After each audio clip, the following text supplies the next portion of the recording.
resolving conflict. I've got one of these here, which is your book, Mm, indeed. Holding the Calm, which is recommended. I said it's a great read, and we're going to talk about that as well as we're going to be talking about the secret to resolving conflict. Unless you're going to argue with me. Before we I'm not in dive the in, arguing business. I'm in the resolving business.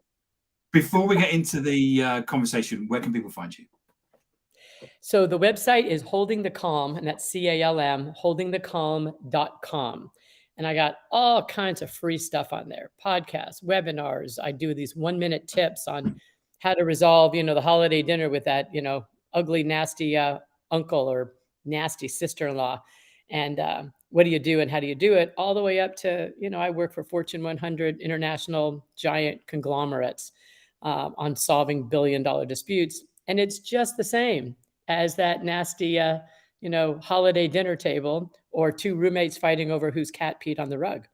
It's all human being stuff. So it really works the same. You talk a lot in the book. You use examples. Some examples make you cry. Mm-hmm. Some examples make you laugh because life's like that. But let's start from the beginning. So you've had an interesting journey, haven't you? Because tell us about how you got into mediation. Well, I grew up in a real tough family, lots of fighting, lots of conflict. And it was just very natural to me. And I didn't like it. It wasn't fun, but it was familiar and it was comfortable. And I was always told that, I was an arguer, so I needed to be a lawyer. And so, I became a lawyer. And, I was a trial lawyer. And I was back in the days when women, you were told little lady, or maybe you could do family law stuff. And I did complex commercial business litigation, which is what I wanted to do. And I've got so many fun, good stories that I can share about that, which actually one comes to mind right now that is not in the book. So for people who've read the book, would you like a quick little bonus fun story? Yeah, why not? Yeah, a bonus, yeah. So, and this is, oh God, I'm 64 now. I think I was 31, 32, something like that. So I've been mediating 7 or 8 years. So I was decent, but I didn't have a level of mastery yet, of course. And so I was mediating in New Orleans, Louisiana, in the United States, which is very kind of country and has its own culture to it. And it was a big oil and gas case. I had 18 men, some of them with big, huge belt buckles and big hats, like characters out of a movie. And I'm the only woman. And, and I'm trying to manage all this testosterone and try to get us to where we can get to a deal. Well, we take a break for coffee and there's this banker. And if I use the word corpulent, does that draw a visual image for people? I mean, corpulent, it's usually a literary word, but it's like you're heavy, your face is pockmarked, you're big, you're kind of snarly, nasty, fat cigar, big diamond pinky ring. I mean, that kind of a thing. And so I'm standing over by the coffee bar, and this banker who was corpulent, and he's about, 5'10", and I'm 5'7", so he's taller than me and much bigger than me. He comes up to me, puts both hands on the wall opposite me and pins me with his body. And he says, "Oh, you just so sweet. You just sugar. You just sweet as sugar. You just sweet as sugar."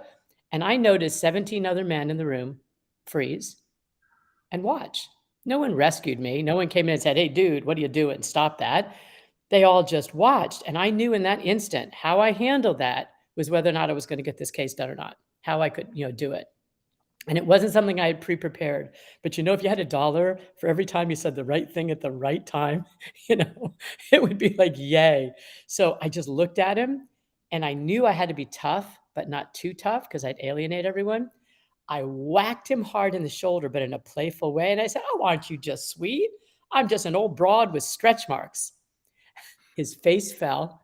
All the other men laughed and mocked at him, and he slithered back to his seat, and he wasn't a problem after that.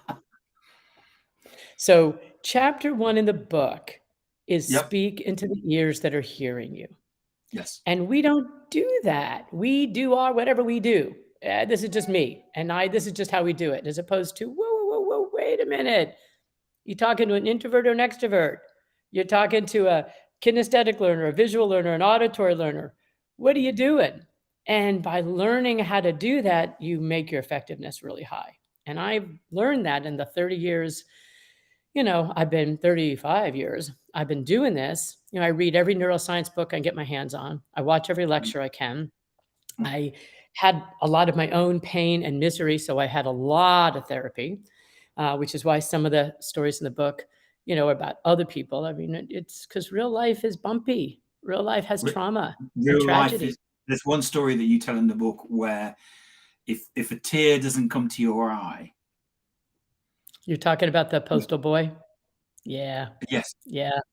Yeah. It's a sad, and the thing is, I just had to know how to handle it because you can't treat everybody the same. Some people, let me just give everyone a quick example. I was mediating a case a couple days ago of some high-level employees, and they had gotten into a tiff. And so the CEO knew me and asked me if I'd come in and just get that resolved and get everybody back on track as a small little consulting gig. And I went, yeah, sure. So this one woman, major senior leader, is trying to make it all right. And so she keeps saying to the other person, but you're brilliant. What you're doing is just brilliant. I mean, I'm just so impressed with you. You're just so brilliant.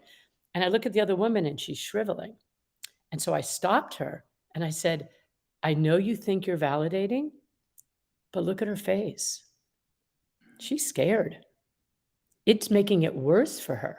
She doesn't want to hear she's brilliant because I didn't say this, but quite frankly, she knows she's not brilliant. What she wants to hear is she's competent, that she's doing a good job, that she's a hard worker. And the woman looked at me and went, yes, yes, yes.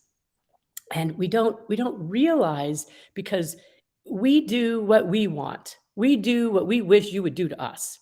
But that's like 20% of the population, So it just doesn't work to do to everybody else what you want. You got to stop. And I have this great analogy that I give to people. If there's a bomb in the town square, that guy waddles out in his Michelin suit, right? He didn't just start cutting wires, for God's sakes. He looks, diagnoses. What is the pressure switch? What's the detonation? What do I do? When you're in interpersonal communications, I don't care if it's just interpersonal, if it's a negotiation, if it's a conflict, I don't care what it is. You look at the other person and you see who they are and you speak into those ears. Your effectiveness will quadruple like that. I like what comment that Will said, which is that there's a Thomas Erickson quote, which is communication is done on the listener's terms. That's excellent. That's absolutely excellent and rare. I have a whole chapter in the book on when I volunteered for suicide crisis telephone work. That's what taught me how to listen. Because I admit I was cocky, I was arrogant, I was a lawyer, I knew everything. Come on, I was going to get in there and do my thing. And this little old lady schooled me good that I had taken their training on listening and hadn't listened. Yep. And you talk in the first chapter very much about the importance of listening and the importance of getting the right words, which is what you've been explaining just now. That's so important. And I mean, it's very nice for you to go in and talk in the book about the fact how you went for that to talk people out of suicide and. And what's interesting is, you don't really talk about luckily no one got hurt. Yeah, seriously. But you know what it really is you don't talk about a suicide. They're just so bereft. They're so empty and hopeless. All you really do is listen to somebody. And think about our society with all the social media stuff and the pandemic. We don't really listen to each other anymore. We fight and argue. And if you think differently than me, you're just an idiot. You're stupid. Yes. How could you be so ridiculous? Block. It's just, that's our society. And I can't fix our society. You can't fix it. But what I can do in my little tiny sphere of influence, I can try to make things better in my little sphere of influence. And I got 35 years of tricks of how do I get somebody who says, I want $100 million. And the defendant says, here's 100,000, drop dead. How do I settle those things? It's not logic. You tell a great story in the book about the two people. One that was wanted to sell for 35 million. and one that wanted to buy for 30 million. And they basically went head together. And the point that you make is that we all think that people are logical. And in fact, we're not. We're emotional, and we have, there's no way I'm going to settle for less than 35 million. Well, there's no way I'm going to pay more than 30 million. So what do you do? And what did you? So what did you do? Well, in that one, I laughed out loud when I read this. Wasn't it a great story? And it was two very, very, very high testosterone men, very high. I can imagine.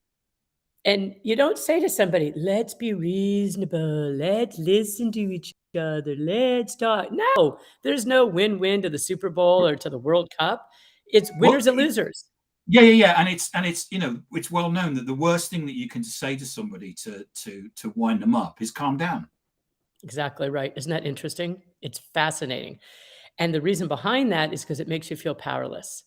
I'm not going to be powerless. I'm going to grab more power. Don't you dare tell me what to do. And that's what happens.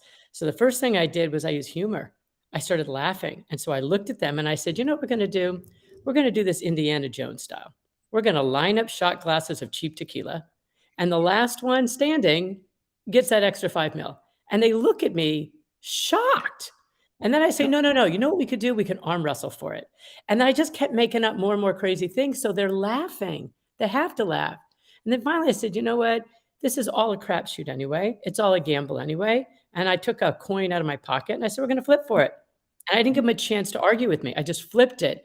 One of them that was a public company reached out and grabbed the coin midair and said, we'll split the difference. I can't have it be said I did a $5 million coin flip. But now they're laughing and they're joking. Yes. And what happens? It gets so tense. They just get so tense. And so what can you do to create lightness is a technique, literally is a technique. It is. I just thought it was so funny because I'm thinking, what on earth what could you do? And then when you said in the book, well, we'll just put some tequila shots up and see. That's what I think. It's like, well, of course, what else could you do? And then the arm wrestle, and then flick a coin, and it's like, I can imagine that as you said about flicking the coin, it will always you will have a story to tell at a dinner party for the rest of your life because you either won 5 million or lost 5 million. And now that was with high argumentative testosterone alpha males. So what would I have done if it were two women, right? I would have looked at them and I said, we're going to get this resolved.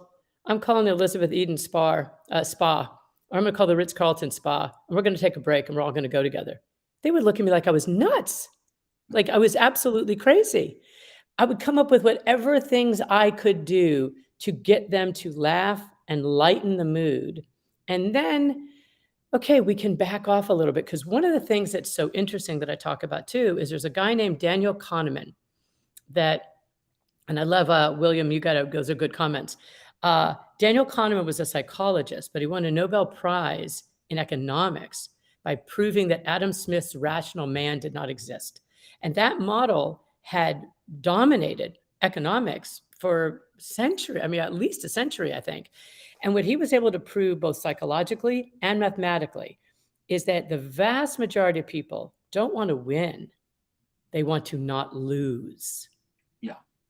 And if you look at it that way, options become available. I've settled cases with donations to charity. I've settled cases with a Man of the Year dinner, honoring somebody for their contribution to blah, blah, blah, blah, blah, whatever. It's a bond detector thing. You figure out what they need. And why would I do that for you? You talk in the book about the next chapter after the words and listening about the situation and awareness and reading the room. Correct. So one of the things, you must be able to do that, as soon as you open the door and walk in, you're looking for hats and belts and. I am. It takes, it depends on how many people I have. If I'm talking to somebody, it takes between 15 minutes I have a preliminary and then 30.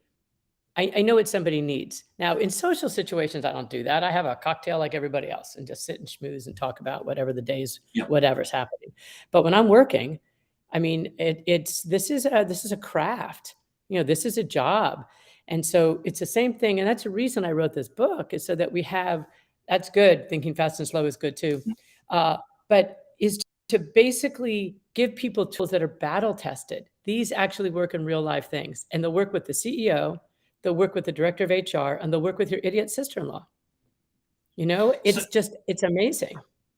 So going back to the book, we've gone through and looked at ways of mediation and resolving conflict. So the name of the book is Holding the Calm. So what is holding the calm? I love that.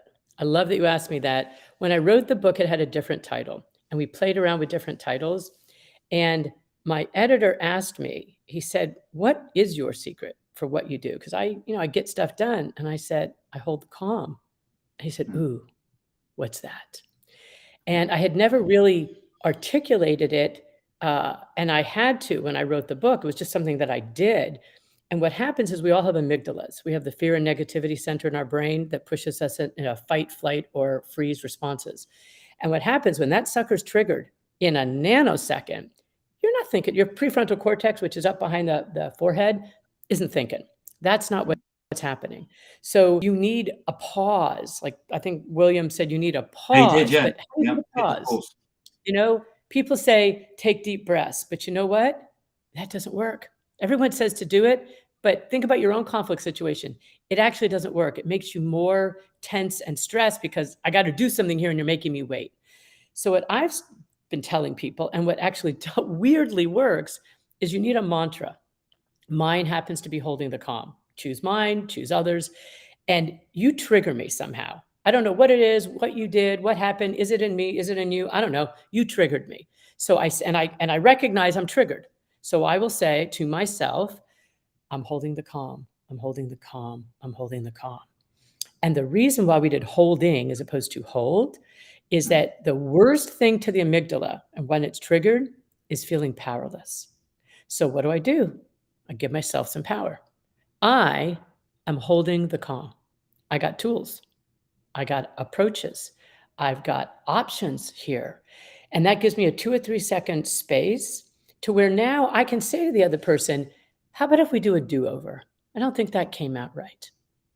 Or I can say, I don't think you intended for that to sound like it sounded. Or to someone really obnoxious, did you intend to offend me with that statement? I wouldn't think so. Right? Now, who's got the power in that interaction? Once you have power, you've got choices. You've got options and you've got ideas. And then it's a long title. I wasn't happy doing the holding the calm, the secret to resolving conflict and diffusing tension. I really wanted to drop that last part off. But the reason I didn't was because all conflict, 100% of it, starts with tension every time. And I don't care if the tension is yelling at you or if it's and that silent treatment junk. And I use an analogy of spaghetti sauce. If you drop spaghetti sauce on the counter, you can wipe it up with a sponge right away. No big deal. You leave it overnight, you're scraping it off with a knife. You leave it 3-4 months, 3-4 years, 30 years, it's old and moldy and nasty. You can still get it done. It just takes more work and more effort, right? And so when you look at all of that, why don't we wipe the spaghetti sauce up when it's wet? Because we're scared, because our amygdalas are triggered, because we don't know how to. We're afraid or we perceive the wrong way. And that's why I wrote the book, because these are sentence stems and ways. And I tell people, choose 2 or I've got probably 50 sentence stems in there. Choose 3. Put them on a Post-it note near your phone or put them in your phone so that when a situation arises, you've got that sentence stem that you can just say. Now the ball goes across the squash court to the other guy who's got the power in that interchange. And once I feel power, my amygdala can calm down. Now I get clarity. Now I can get information. Now we can maybe wipe that spaghetti sauce up while it's wet. It's one of the books that's I read books and you internalize it. There's other books you read and you externalize it. And so what I found with this book was that I'd read a chunk of it, and then I'd be talking to my partner and say, you know, that book I'm reading at the moment about, you know, not in a lecturing way, but in a way of talking, and because, you know, there's things in here that we can all learn from. And that's how I used it. I actually use it as a way of having that discussion, rather than just, oh yeah, that's an interesting piece of information. This is a tool that I can actually use to make myself a better person. I love that you do that. It makes me feel very validated. In the back of the book, I put in a discussion guide where I was told initially I should write it as a separate book and charge for it. And I said, no, I'm giving it away for free. I insisted the book be in paperback and to be inexpensive. So it was designed for volume, so that an organization, a church, a synagogue, a mosque, an HOA, homeowner association, a community, a religious group, you can have a book club. You know, you can have a train the trainer session. You can have a training where people buy the book, they sit around and they go through the discussion guide. You don't have to pay a big fancy trainer. You know, like people hire me to come in and do big fancy things. Okay, that's fine if you want that. But if you don't, or you don't have the money for it, I didn't want you losing out. So this way, in the back of the book, you can do it yourself. And then it does exactly what, Tim, you're doing yourself. Because when you start talking to people, well, I didn't understand that because I thought it meant da-da-da-da. And the other person says, oh, no, I found that really meaningful because of da-da-da-da. Really? Why do you think that? And before you know it, you're in the curiosity game. And the curiosity game is marvelous. That's why I'm a reader like you, Tim. I mean, lifelong learners, we're curious people. I want to learn. And what I always tell people, what's the number one thing that kills curiosity? Blame. And isn't that the first thing we do when something happens we don't like, is we go into blame? Yeah. And the book, I talk about the blame, defend, justify death dance. You know, so being able to stay open and curious is literally what enables, first of all, deals to happen and self-interest to get aligned. And very often, not very often, almost always, what people say they want and what they really want or need are two completely different things. And what they say they want and what they will accept are two different things. And you don't know that because you're just listening to what they're saying. But the more you talk and the more you listen and the more you're not an enemy, the more you can get out of them. Yeah. And that doesn't mean, because I'm not La La Land, that doesn't mean you doesn't have to whop somebody upside the head every once in a while, because sometimes that's a tactic too, and sometimes it's needed. You know, if you're dealing with Vladimir Putin, you're not going to do the nice win-win problem-solving junk with him. That's not going to happen. He's unlikely to flick a coin for Ukraine. No, but you'd have to have something else for him. You know, yes, you'd have to have something else. And you know, we all tried that. We tried to harm his, you know, for his friends and take all the oligarchs' money and freeze everything. But it was a little too little and too late. It wasn't enough. And so there's other things that I certainly don't want to talk about because I know people. I'm not going to do anything that could possibly harm what possibly may be happening. But, you know, but the spaghetti sauce is real old there. And it's a real problem. Yes, it is. Yes, it is. And it's impacting everybody. Oh, yeah. Oh, yeah. Oh, yeah. I had a theory of a way that we could either forestall the war. And I wrote about it 3 weeks before he invaded. And it's on my website, holdingthecalm.com. And if you scroll down on my media page, I think it's one of the very first articles I wrote for, it was either ComPro or Yahoo News or something like that. And it was way outside the box, creative, crazy thinking. And of course, it got no traction because it was so outside the box. But you know, it would have gotten the world's attention a little bit, and who knows if it would have forestalled it. But well, as you know, bravery of the Ukrainian people now, that's for sure. Unfortunately, there's a lot of money in defense, so we got to test out the new toys. What's the point of having the toys? And have videos at all the conferences and that, and sell them to other people. So, unfortunately, yeah, it's part of the thing that at least I do. When I was younger, I was much more naive about how I wanted the world to be and how it should be. At my age now, I just accept the way the world is and try to work within it. And I tell people a lot of times, you know, you deal with the hand you're dealt. How well you play that hand is what determines what happens to you. And it doesn't mean we don't try wonderful and marvelous things. A few dedicated people can actually change the world and do things. But you got to work somewhat within the system, because if you're just outside the system, you can make noise and you can create awareness, and people are just narcotized. They're miserable, they're on drugs, alcohol, they're antidepressants, they're miserable in their jobs and their relationships, and they're narcotized by TV and social media. You don't see people rioting in the streets very often. And when you do, okay, that's a momentous moment. So how do you work with that? I try to be as pragmatic as possible.